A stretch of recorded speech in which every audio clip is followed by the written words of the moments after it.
Welcome everybody. This is Nadine Zacharias representing the National Centre for Student Equity in Higher Education. I'm your host for today's webinar. I'd also like to introduce Dr. Andrew Harvey at La Trobe University and Kate Doverston at Monash University. Hello. Who are the co-presenters for today's webinar. First of all, I'd like to do an acknowledgement of country, which is an interesting concept in a webinar situation because we are meeting all over the country. There is 40 of you in the session and counting. So I'm acknowledging the Wurundjeri people of the Kulin Nations because the three presenters are in Melbourne, and this is the country from which we are being broadcast to you. This is the inaugural webinar in the Building Legacy and Capacity series, which is a new strategic initiative by the National Centre, and I'm going to introduce it quite briefly before passing over to Kate and Andrew to talk to you about the discussions and the insights from the first workshop, which was held in Canberra at the end of September.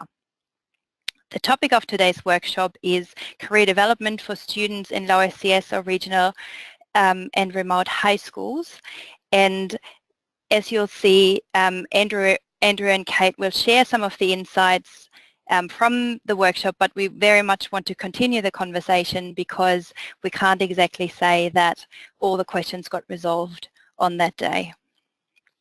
A little bit of housekeeping.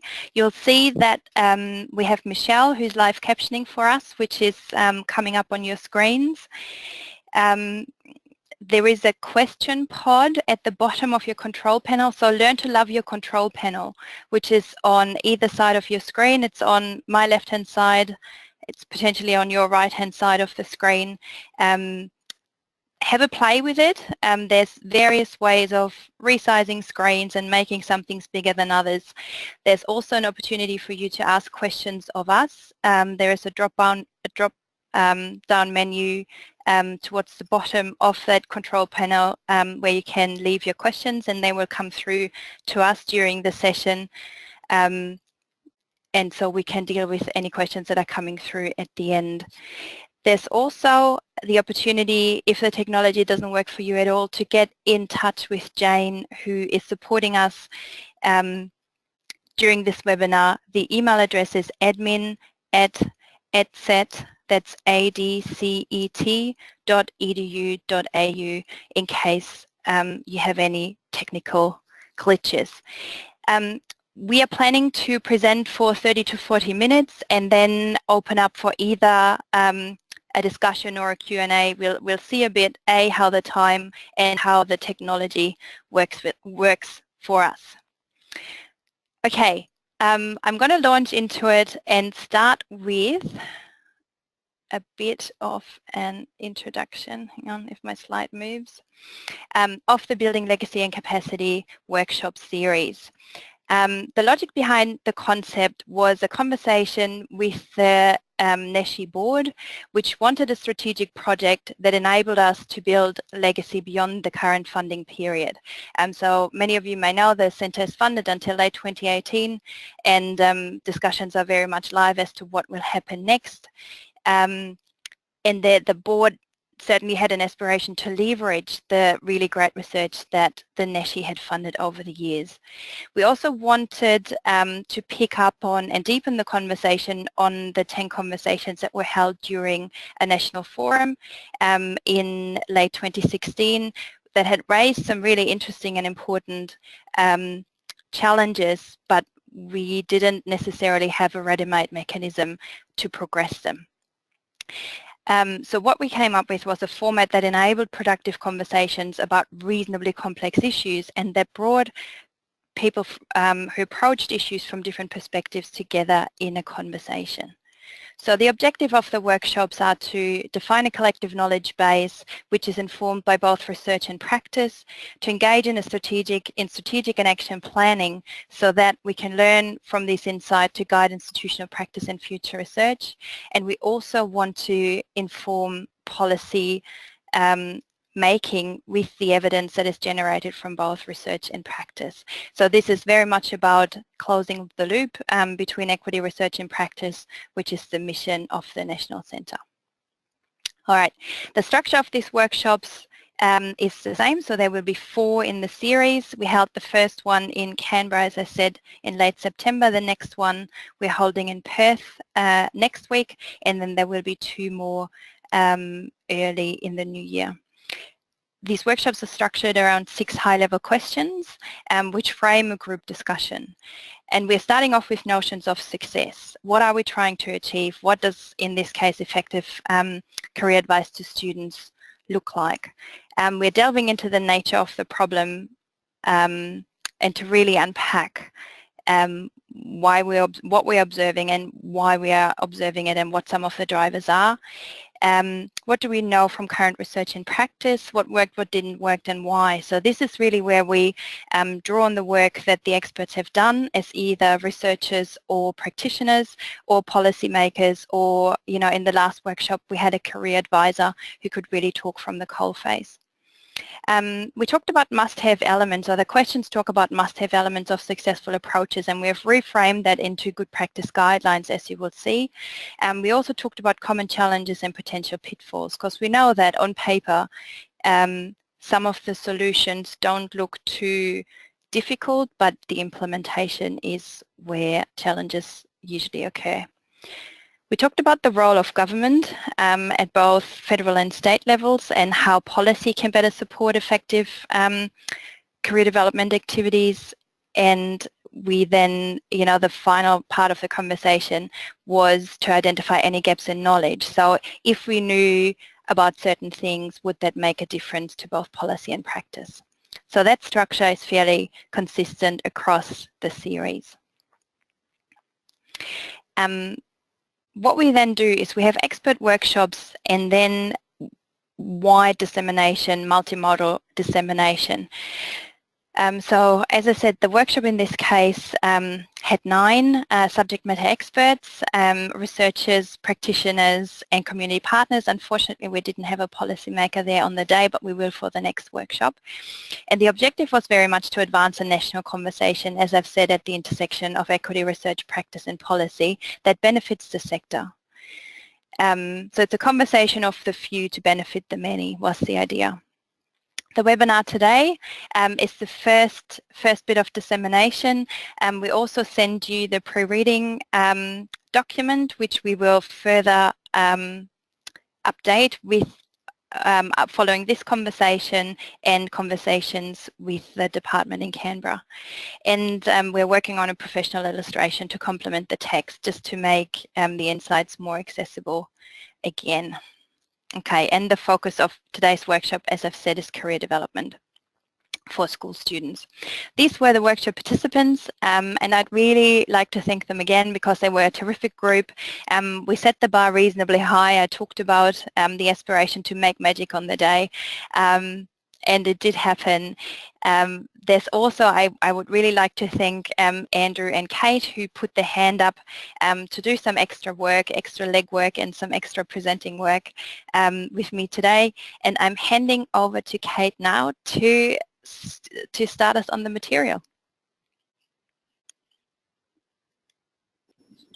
Okay. Can everyone hear me, I hope?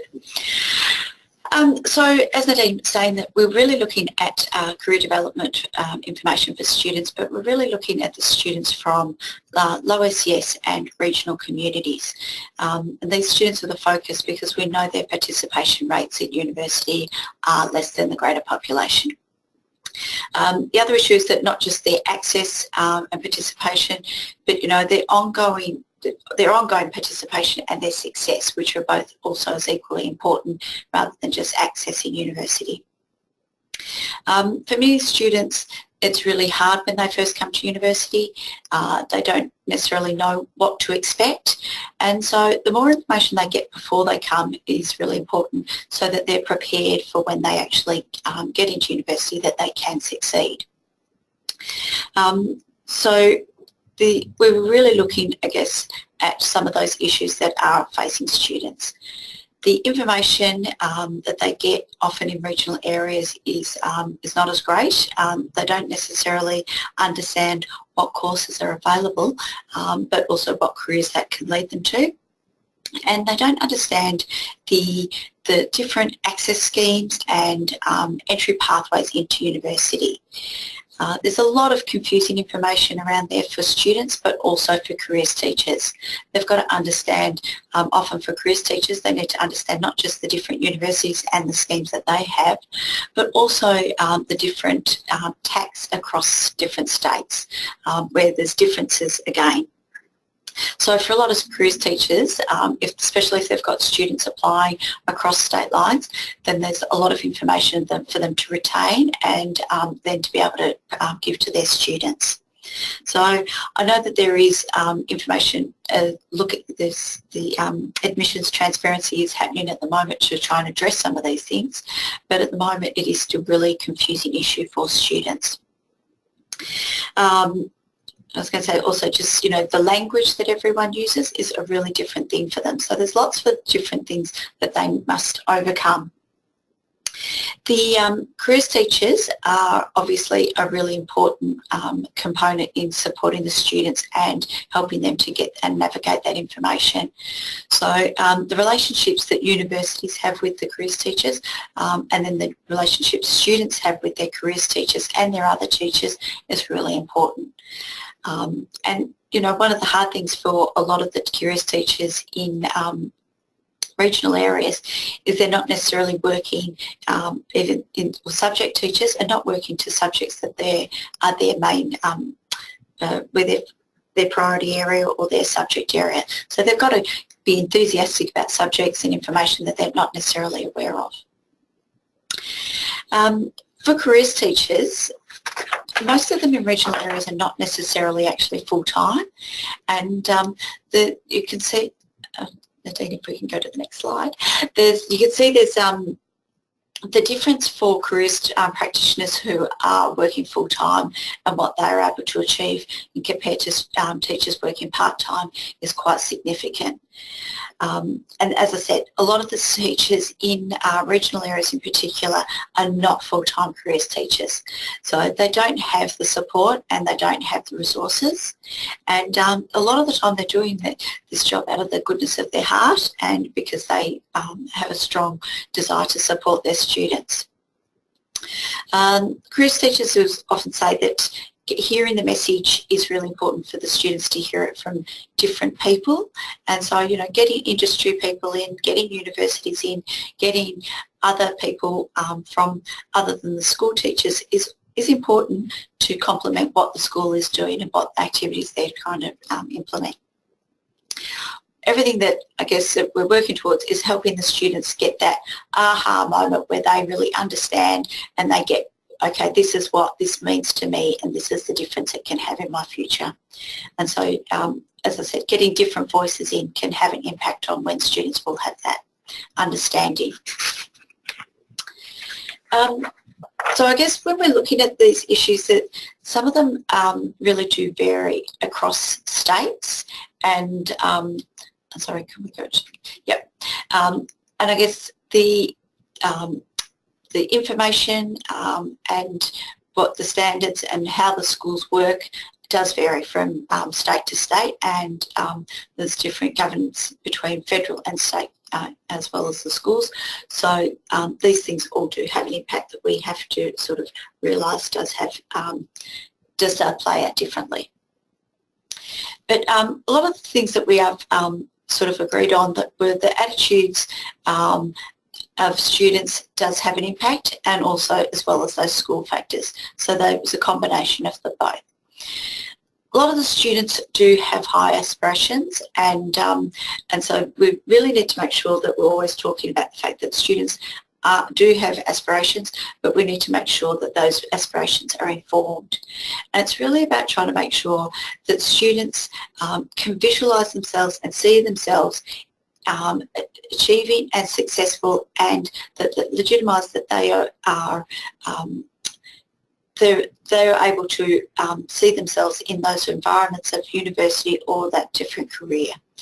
They don't have necessarily the role models, the networks or the people around them that are going to demonstrate that yes, that those careers or university, all those things that they can look at and see, yes, I can recognise that this person in my community has achieved and has gone on to succeed.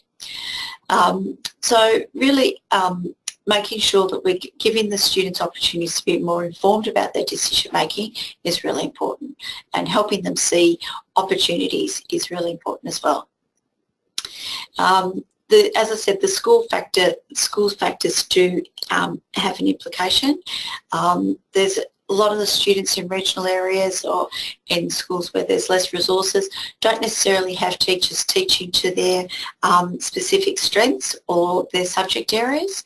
So they might have less subjects available, less co-curricular activities. They not necessarily got all the programs in place that students in metropolitan areas or certainly independent schools where they're well resourced can put their efforts into. So these things all sort of impact on students and their decision making. So I guess one of the things that we really thought about was that we wanted to make sure that students were getting informed decisions to actually be able to navigate their own destiny. I'm jumping ahead. So we sort of had, when we were at the workshop last week, we had different people from different practitioner areas, and I guess each of our programs sort of used a different approach to address these issues. At University of Canberra, they've kind of got a blended approach. They have had issues with using the technology, of course, in regional areas, but still they've tried to use a blended approach to career development. The University of Queensland has really embedded their programs of career development and that post-study and careers into their overall program. And so is the University of Wollongong is also trying to really implement that into across the board programs. Each of these programs are using students in different ways, but I guess at Monash we're using it slightly differently, where we've got the students doing one-on-one mentoring rather than programs to large groups of students. And that's why the students can really focus on their own individual questions, and they've got someone there to directly support them through that. When we were looking at all the different ways that people are supporting the students, I guess having that peer support was really important, and I think that all of the programs that we looked at and all the case studies when we were talking, that peer support was an integral part of having providing support to young people in low SES communities and regional communities.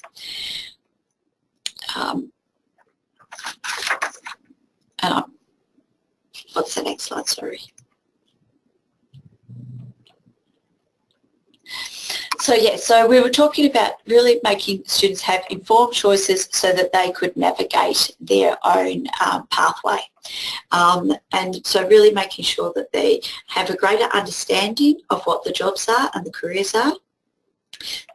Really helping them to see what themselves in those spaces and see what is available to them, and to see that they can succeed in those spaces. So helping them to really visualise themselves in those areas.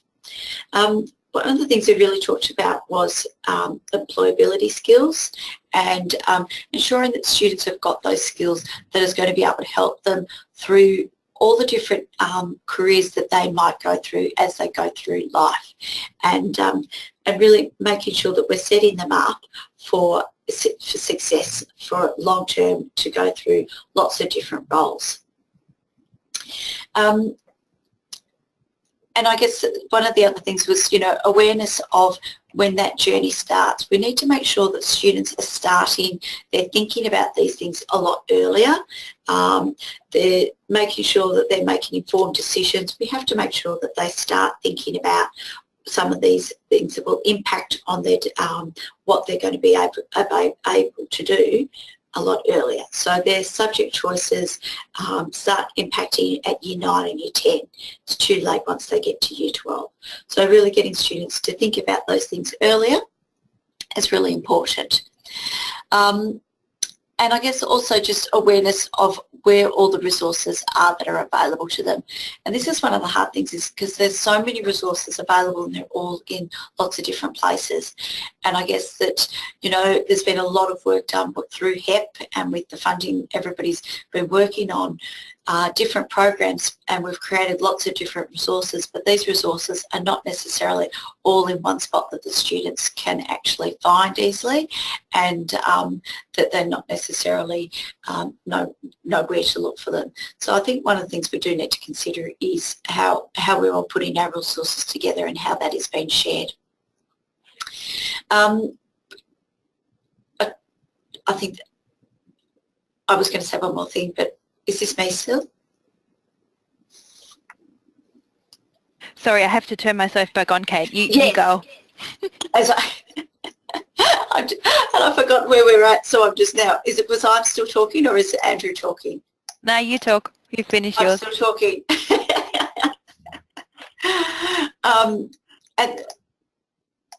Okay, so yeah, so I guess that we really talked about making sure the students have got the skills that they need so that they can make those informed decisions. So as I talked about, the employability skills, but also that self-confidence and really building that up so that they can then go on to make those decisions. And now I think I'm handing over to Andrew. Is that correct, Nadine? Yeah, we're all good. Andrew? Right then. Hello, and thank you to the 69 attendees so far. We're just going to probably talk for another 10 minutes or so, and then we'll leave plenty of time for questions. 70 attendees, yeah, that was a good opening sentence. Now, good practice principles, these are just obviously suggestions that came out of the research and then the discussion. I guess the first point there is almost just keep a lid on it, so that universities are not the major influences in young people's post-school decision making, and perhaps we sometimes forget that, but there's a need for us to focus on what we are best at. And there's a list of things there. Demystification. I think with demystification, we are talking about both professions and higher education. And I think we spend a lot of time demystifying higher education, or trying to, but perhaps less time around the professions, and particularly specific professions. So I think students often have a sense of what the obvious professions might be, such as law or teaching, but probably a lot less knowledge around some of the health professions or some of the broader professions within STEM, for instance. So that is what we are best placed to do, which is not to say that we're necessarily doing it the best. Role models, particularly I think one of the subsequent points is talking about near-peer delivery, so trying to find students who other students can relate to. One of the major reasons why underrepresented groups don't go on to university is that they don't think university is for people like them. And that applies to regional students, to boys, to women in STEM, to some Indigenous groups, to a range of underrepresented students who just for various different reasons perceive university as not for people like them. So trying to demystify that is also really important. Curriculum enhancement, and I guess there we don't do a lot of that from a university point of view in terms of school curriculum. So one of the projects that we ran in previous years was working explicitly with schools around reforming their curriculum to develop theme-based curriculum to try to raise students' awareness of issues by doing it thematically across the curriculum.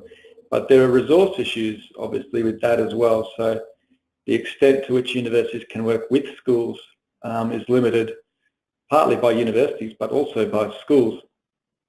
and the resources that overworked teachers can or cannot find. Information about pathways and access was there and now is there again. That is obviously critical in a time where admissions schemes are expanding almost exponentially.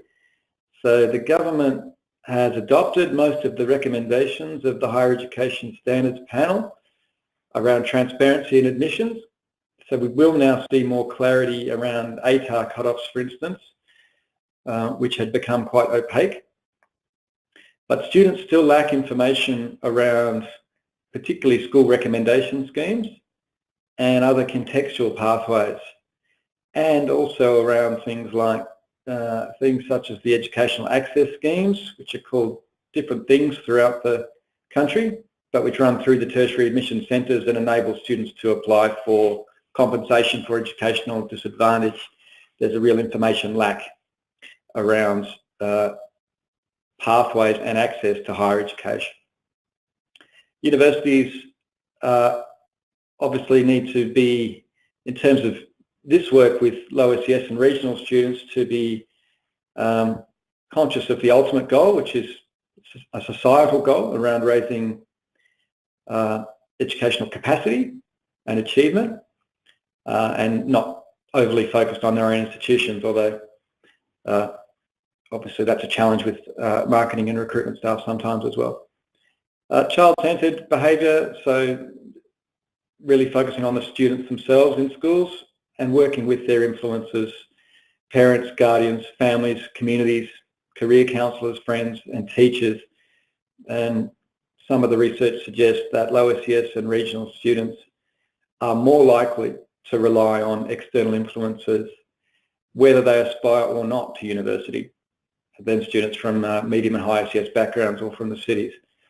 So we know that low SES and regional students rely on their discipline teachers, their career teachers, their families, often their communities, and their friends and peers.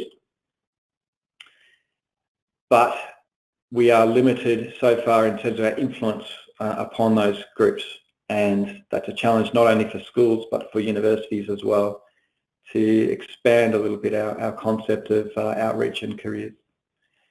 Place-based and sustained approaches, it probably relates to the non-marketing philosophy as well, about developing approaches that are often specific to a place rather than an institution. And again, sustainability is challenging given things such as HEP funding at the moment, which are short-term and fragile. But we need to keep working with schools to make sure that what we do is sustainable beyond the life of initial funding. Near-peer delivery I've covered. Practical use to schools probably goes without saying, or should go without saying, but perhaps doesn't. We know that there's a university-school divide and that often they're two different worlds. And I guess we just need to be conscious of not adopting a hierarchical view with university at the top, but of working with schools as partners and of understanding that schools have an enormous number of constraints, particularly around time, and need things to be practical for them. And addressing attitudes and skills. So it's not simply, as Kate said, a matter of raising aspirations, but we also need to address capacity and achievement. And aspirations are mediated by achievement all through school and beyond. So it's not simply a case of people who are aiming low. It's usually a case of aspirations that then get lowered after subsequent low achievement. So we need to work on both of those issues. And teacher professional development as part of that, which I think I've covered in the school section.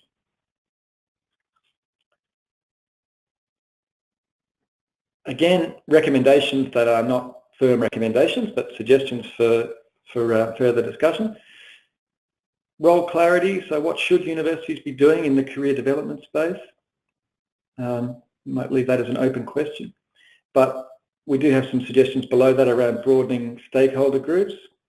So extending the focus on parents, guardians, families and communities. There are a lot of groups that are very closely connected either into their communities or who rely on family advice, but we tend to still have an individual culture in terms of thinking about aspiration and students. So we need to, I think, broaden that conceptual approach to examine how diverse groups make their decisions and understand their reality and indeed what they want to do.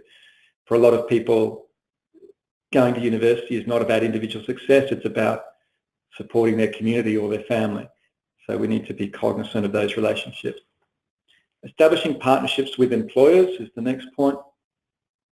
This is a really important one, I think. It goes back to the earlier point I made around professions versus simply university aspiration. You know, very few people want just to go to university, that university is a means to an end.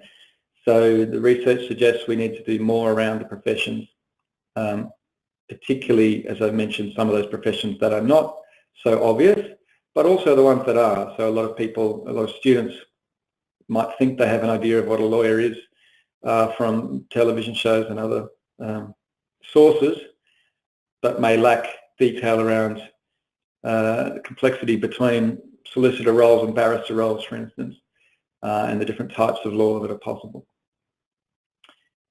Embedding career thinking across the school in partnership with the school executive team, and I think we can apply that to universities as well. So it's a question of employability as an embedded quality or capability, and we need to think, particularly in schools, that careers is not about the careers teacher.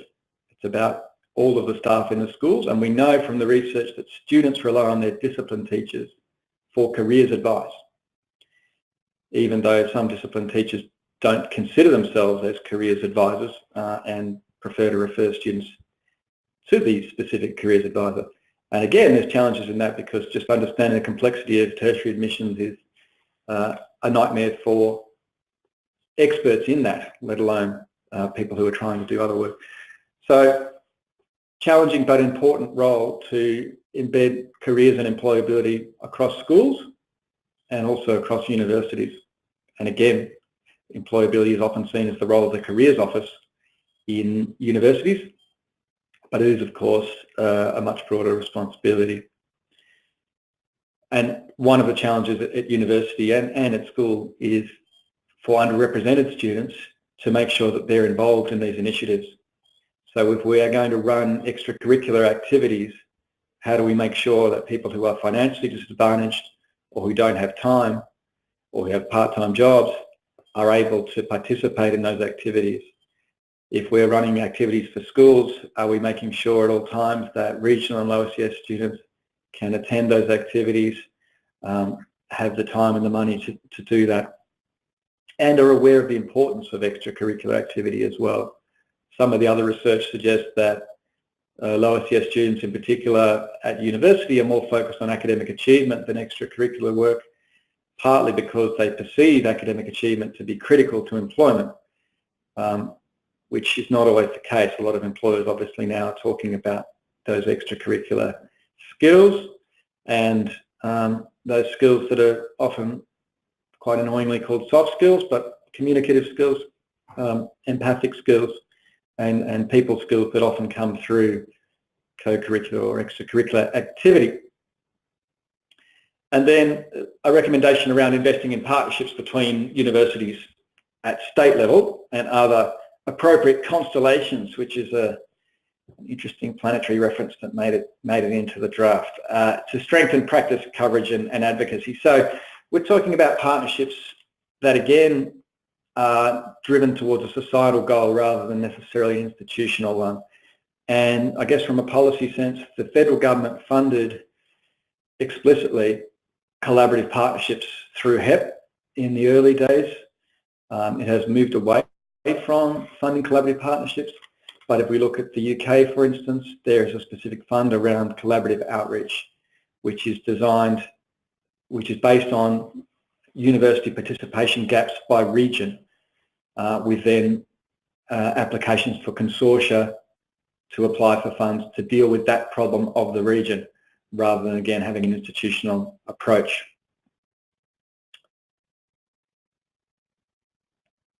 Thank you. So recommendations for policy, quickly. We talked about creating a curriculum framework within school curriculum. There's a range of ways of doing this, one through ACARA, through the National Curriculum Framework, and another at state level, perhaps by creating career development as some kind of a theme or competency in the frameworks. Obviously, once things get mentioned in policy and become part of curriculum frameworks, they're more likely to be adopted at school level, so that's a critical area. We talked also about career development and teacher education programs, which train most of the teachers who then go on to the schools, and about enabling consistent delivery of career activities at school level. We talked about needs-based funding as a base requirement, so support for Gonski and for disadvantaged schools to have the resources that they need. We talked about tracking post-school outcomes. At the moment, as most of you know, we have a CHESN, a Commonwealth Higher Education student something number, and we have a lot of school numbers at state levels, but we have no connections between them or between vocational education and the other sectors either. So one of the recommendations of the Higher Education Standards Panel was to link the VET and the higher ed student numbers, I think, but getting all of those student numbers linked up would be much better, and is clearly something we need to continue advocating. There are other ways of tracking post-school outcomes, but identity numbers are the easiest. Accessible resources, and that's a key. It's key that they are accessible and that they're evidence informed and updated. And tertiary admission centres was another element that came up in our discussions and in our research. The country currently runs, I think, a tertiary admission centre for every state, with exception of Tasmania, which runs through the University of Tasmania, and the Northern Territory runs through SARTAC in South Australia. But through those tertiary admission centres, there's a lot of data collected, particularly around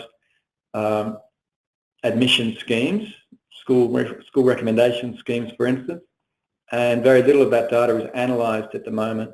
We could do a lot more around working out which schemes are leading to what levels of success in higher education.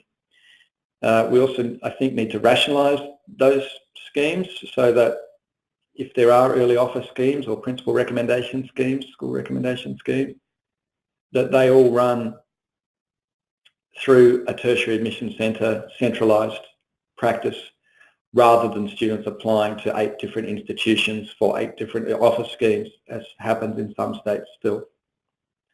And we talked particularly about change of preference week. And change of preference week is currently not very well resourced. It's a difficult time. So we know that low SES and regional students are less likely to change their preference during that time. There are a lot of reasons for that, but one is just the lack of resources. So could the tertiary admission centres perhaps be better resourced during that week to deal with student inquiries?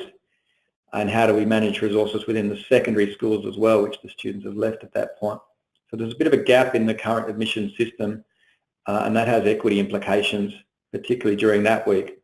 So we need to be sure that all the way through from the end of school through to the start of university semesters that we've got support and advice, particularly for underrepresented students. Just about done here. Next slide, please. Gaps in knowledge. Well, it's the shortest list of all, strangely. We have a lot of gaps in knowledge, but this is a summary that just talks about comparative evaluation of different initiatives. Again, we need better longitudinal research and better evidence. We do need to analyse the TAC data more, admission centres data. We do need more tracking of students. And I think we also need a little bit more conceptual work around informed choice, effective navigators, cultural capital, employability skills. There's a range of conceptual issues as well, but there are also some very practical issues around information, access and knowledge. And I think that's about it. Is that right, Nadine? I might hand back to you unless there's another slide. Yeah, thank you, Andrew. And I'll try to turn my webcam back on. Goody. There's too much going on this screen.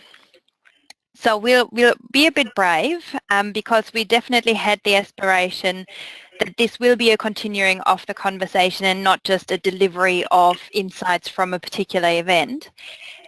So we have thrown some questions up on this last slide that we'd be interested to get your views on. The way to do this is they're in your control panel, which I hope you have sort of got to know a bit during the session. There is a button that has a raised hand. That is your mechanism to indicate that you would like to contribute to the conversation and would like to say something, and then I have to free up your microphone. So anyone who has a comment or a question or who would like to respond to those first two questions on the slide around role clarity, please put up your hands. Alternatively, if you'd rather ask a question of Kate or Andrew, you can put them in your question pod. Something. Here's one. Bryony. Okay, Bryony, your microphone is free. Hi, can you hear me? I can. Excellent. I just have a question. It's great to see that you're all doing a lot of talking about the need for collaboration in a school environment with not just career practitioners but subject teachers as well. My question is, though, there doesn't seem to be any comment in this about the need for career practitioners to be qualified when they are delivering careers programs in schools, and how the programs that are being delivered in some schools by unqualified practitioners, the resulting lack of a quality career program. Was there any research done around that area? Not research in the direct sense. It came up during conversation, and it's captured in that point that says there's a lack of consistency and enforceable standards at each level. Okay, so I mean, obviously we've got our standards, so the SEEKA professional standards do mandate that there is a level of qualification required to deliver career programs in schools. So I definitely agree with that point of, you know, we need to be broadening our programs. We need to be making sure that subject-based teachers are there. But I think that's also a point that needs to be further researched and developed into that. You know, we aren't having the qualified practitioners in some schools, and what the difference is between the programs of qualified practitioners who are delivering quality programs versus those who aren't, and what the outcomes are on the students. That's a terrific point. Could I make a quick comment on that, Nadine? So I think there's two related points there, and it's an excellent point. One is the field of education that careers teachers themselves have undertaken, and this came up in the discussion as well. So very few careers teachers come from the STEM background, for instance, and potentially that background of the career teachers may be influencing their own understanding of careers as well. So that's, again, a professional development challenge, and a challenge for that specific part of the teaching profession to diversify the careers teachers. And I think another point that's interesting is in regional schools, we know that a lot of teachers are teaching out of field, much more than in metropolitan schools, and same with lower SES schools. So we know, for instance, that maths teachers who are not maths specialists are more likely to be found in regional and lower SES schools. There may be similar findings in terms of careers teachers in regional and lower SES schools. The resourcing issues would be similar, obviously, in the challenge to find teachers in particularly in outer regional areas. So I think that's another relevant point. But I also agree that it's professionalisation, I guess. So I think we've touched on it in terms of professional development, but it might just need more specificity around careers teachers themselves. There are though clearly a range of issues, and notwithstanding whatever we do with careers practitioners, the job is going to be far too much for those individuals, and already is pretty overbearing in terms of the working with early offer schemes, for instance. So at the same time as we need to develop that profession, we also, I think, need to embed careers a bit more broadly across schools and and at least explain to discipline teachers that their students consider them to be careers teachers, even if they don't. So a range of challenges, and again, all in the context of schools being overworked, which is back to that fundamental point about needs-based funding and just resourcing those schools. Can I also follow up on something you just said there as well, is that the big issue also is that every state is delivering careers in a different format. So some states like South Australia are delivering careers through the PLP program, whereas other states are delivering it through a My Education program like Tasmania.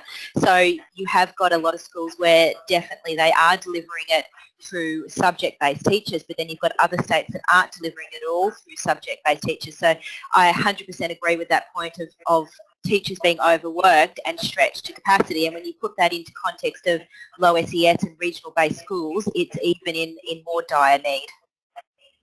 Yeah, that's a really good point, and we should bring you on as an advisor, I think.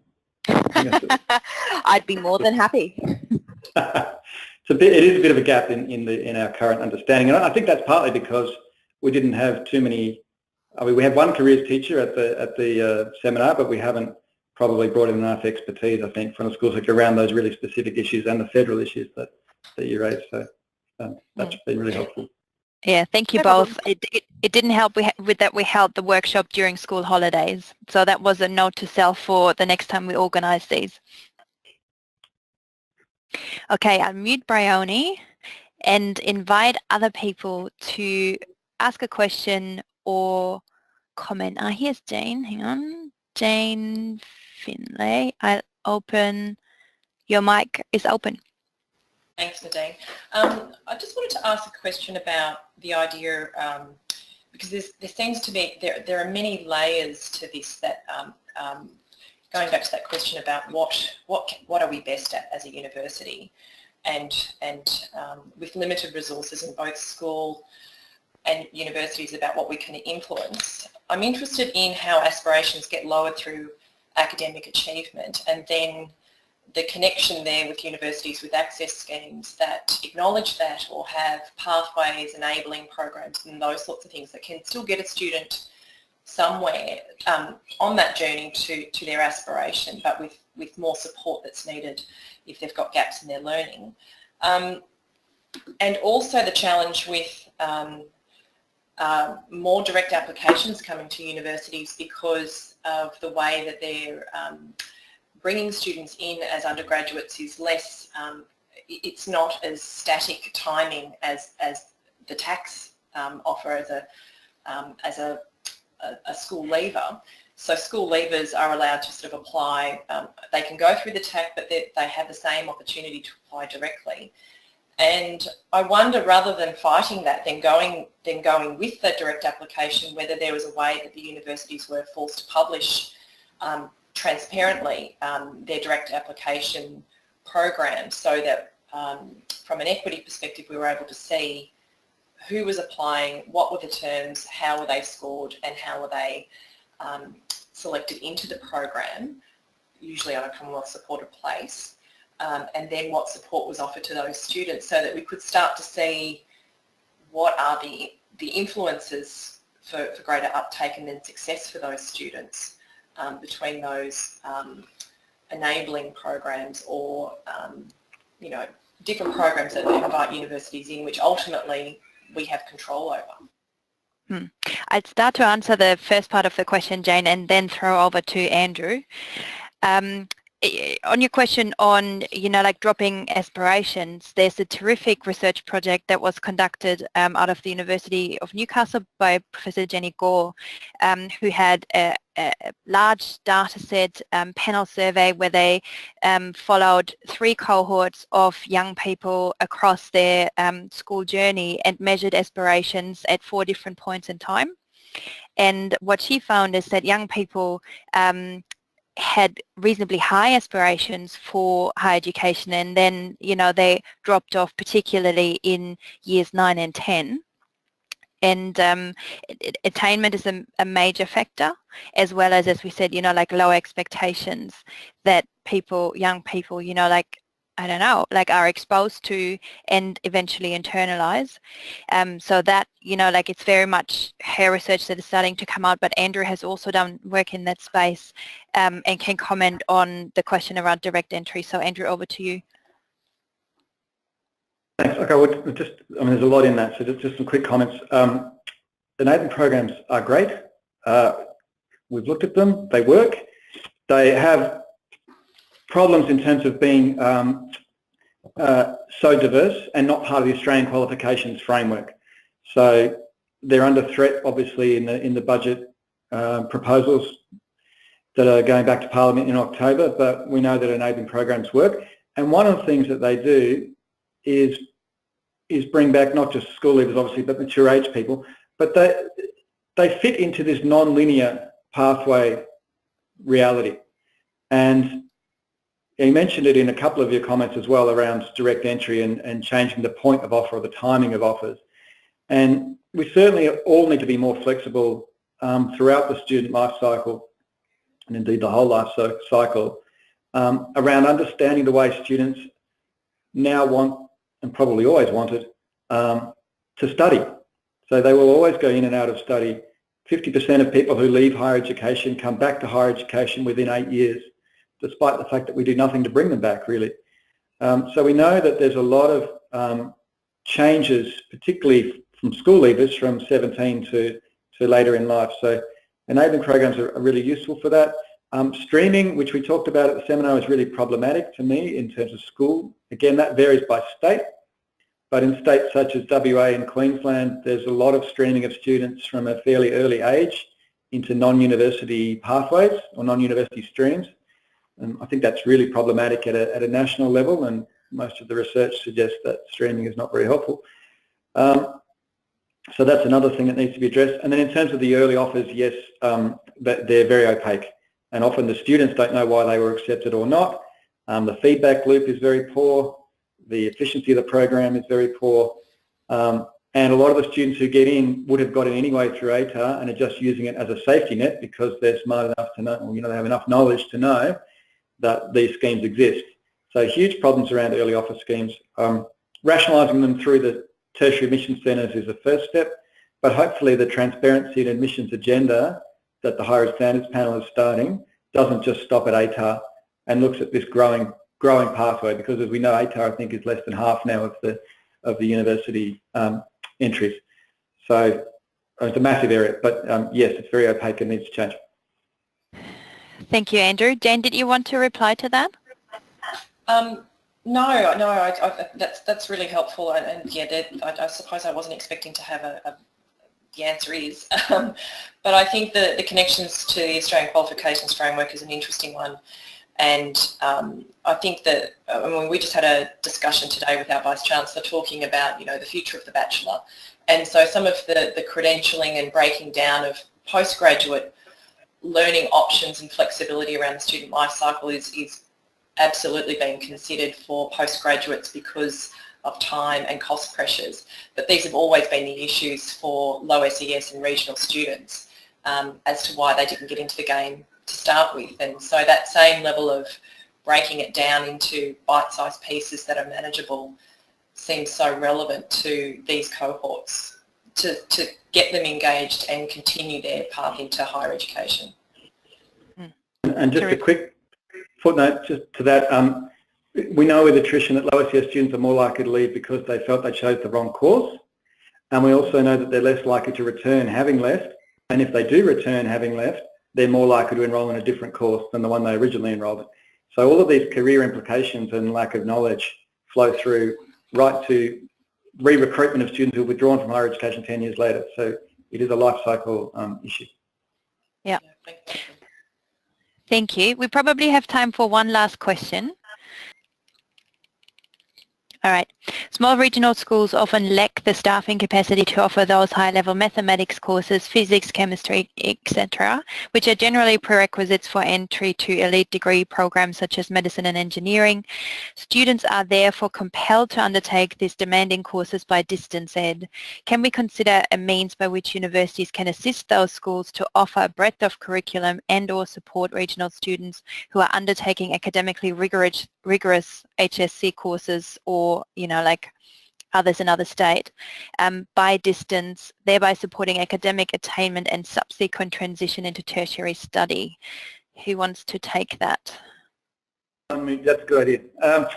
Advanced placement courses are really massive in the United States and growing here. So by advanced placement, I mean university courses basically for year 11 and 12 students. And this is a whole other growing area of inequity that needs a lot of attention.